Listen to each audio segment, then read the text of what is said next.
अगर हम देखें तो पाते हैं कि ओमिक्रॉन इमरजेंस के बाद काफ़ी तेज़ गति से फैल रहा है। अगर आप इसकी ट्रेजेक्ट्री हम आपको एक छोटे से वीडियो के रूप में दिखाना चाहेंगे, जिसमें अगर आप देखें कि प्रतिरोज जैसे 26, 27, 28 डेट वाइज ओमिक्रॉन में किस गति से नंबर ऑफ देश जहां पर कि ओमिक्रॉन रिपोर्ट हो रहा है और नंबर ऑफ केसेस जहां पर ओमिक्रॉन रिपोर्ट हो रहा है तो वह कितनी गति से बढ़ रहे हैं। और उसमें भी मुख्यतः यूनाइटेड किंगडम, डेनमार्क और नॉर्वे में साउथ अफ्रीका से भी ज़्यादा अधिक केसेस नोट किए जा चुके हैं। यह अभी 91 देशों में है। 27,000 से अधिक ओमिक्रॉन पॉजिटिव केसेस दुनिया में नोट किए जा चुके हैं और यह काफ़ी कम समय में काफ़ी गति से फैलते हुए दिखाई देता है। इसी के साथ ही एक एरिया ऑफ कंसर्न भी हम आप लोगों के सामने रखना चाहेंगे, जहां जैसे साउथ अफ्रीका में देखें कि जो अभी केसेस पॉजिटिव आ रहे हैं उसमें अप्रॉक्सीमेटली 98% केसेस ओमिक्रॉन के पाए जा रहे हैं। एक स्थाई पर ओमिक्रॉन वहां पर बढ़ते हुए दिख रहा है, दूसरे स्थाई पर वहां पर एक सर्ज इन केसेस भी नोट किया जा रहा है, जैसे कि अप्रॉक्सीमेटली 24,000 के करीब cases on A daily basis वहां पर रिपोर्ट हो रहे हैं, जो कि पुराने कुछ दिनों से अगर हम कंपेयर करें तो एक काफ़ी स्टीप राइज इन केसेस यानी कि हाई ट्रांसमिसिबिलिटी एक नोट होती है। उसी स्थाई पर अगर हम देखें तो नॉर्वे में जहां ओमिक्रॉन के 18% केसेस आए हैं वहां पर भी एक स्टीप राइज इन केसेस, एक सर्ज इन केसेस नोट किया जा रहा है। कनाडा में जहां 9.6% केसेस ओमिक्रॉन के हैं वहां पर भी 7,300 के करीब केसेस डेली रिपोर्ट हो रहे हैं और हम एक हाई सर्ज को वहां पर भी नोट कर रहे हैं। इसी तरह यूनाइटेड किंगडम में अगर आप देखें तो पाते हैं कि कंटिन्यूस बेसिस पर सर्ज आ रहा है ओमिक्रॉन के केसेस, जो संख्या में काफ़ी अधिक हैं,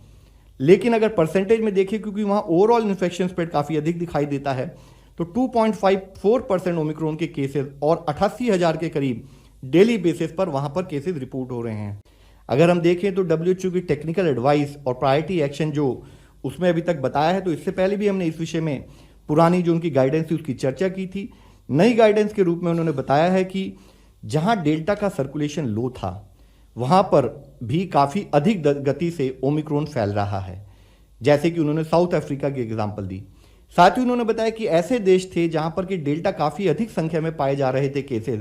जैसे कि यूनाइटेड किंगडम, वहां पर भी डेल्टा को रिप्लेस करते हुए अब ओमिक्रॉन के केसेस अधिक संख्या में आ रहे हैं। तो जिससे यह एक संभावना लगती है कि आने वाले समय में ओमिक्रॉन डेल्टा वेरिएंट को जहां जहां अधिक केसेस फैलेंगे वहां रिप्लेस करते हुए हो सकता है दिखाई दे।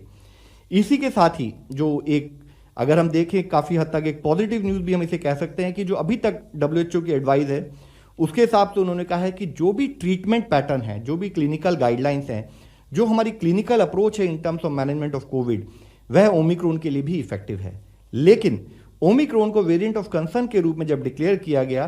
तो WHO की यह भी एडवाइस है कि हमें यह मान के चलना पड़ेगा कि ओमिक्रॉन एक वेरी हाई रिस्क के रूप में हमारे सामने है, जैसे कि उन्होंने बताया, क्योंकि ग्लोबली भी केसेस 5-6 लाख से अधिक संख्या में डेली केसेस देश में दुनिया में आ रहे हैं। तो ग्लोबली अभी भी कोविड की संख्या में काफ़ी हद तक बढ़ोतरी और एक ग्रोथ हमें दिख रही है, एक सर्ज दिख रहा है। तो हमें ओवरऑल एक्टिव रहने की, ओवरऑल विजिलेंट रहने की आवश्यकता है।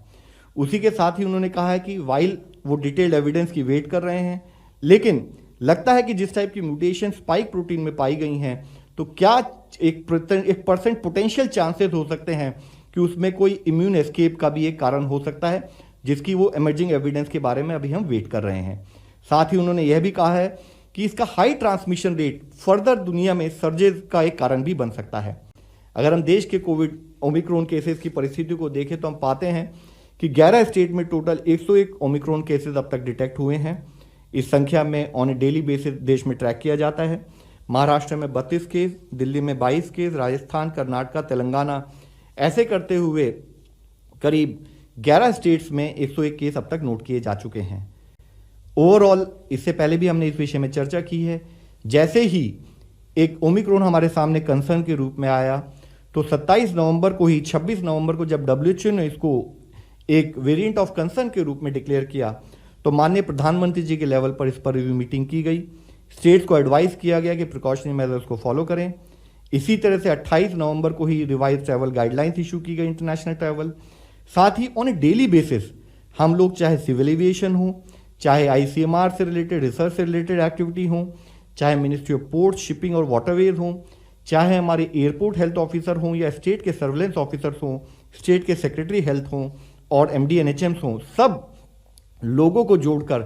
Almost on A daily basis हम इसको एनालाइज करते हैं और स्टेट्स को बताते हैं कि उनको किस किस कार्य पर फोकस करना है। माननीय हेल्थ मंत्री साहब के लेवल पर स्टेट्स के रिव्यू मीटिंग की गई हैं। माननीय सेक्रेटरी हेल्थ के लेवल पर भी इसके बारे में स्टेट से डिटेल चर्चा डेली बेसिस पर की जा रही है। और मुख्यतः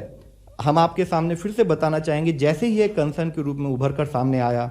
माननीय हेल्थ मंत्री साहब के लेवल पर 25 नवंबर से डेली बेसिस पर सुबह 9:30 बजे सारे एक्सपर्ट्स, सारे अधिकारीगण मिलते हैं और जहां हम केस ट्रेजेक्टरी दुनिया की क्या है, ओमिक्रॉन की दुनिया की क्या परिस्थिति है, इंडिया में ओमिक्रॉन की क्या परिस्थिति है, इंडिया में कोविड से रिलेटेड क्या सिचुएशन है, और साथ ही जो एविडेंस किसी भी लेवल से, किसी भी देश से, दुनिया के किसी भी प्रांत से आ रही है, उसको साइंटिफिक एक्सपर्ट्स, हमारे साइंटिफिक एक्सपर्ट्स की उसके बारे में क्या एडवाइस है और उसके बेसिस पर हमें क्या प्रायोरिटी एक्शन देश में लिए जाने हैं, उस पर एक चर्चा होकर वह प्रायोरिटी एक्शन डेली बेसिस पर डिफाइन होते हैं, जिसमें फिर हम स्टेट्स को इन्वॉल्व कर उस पर कार्य करते हैं।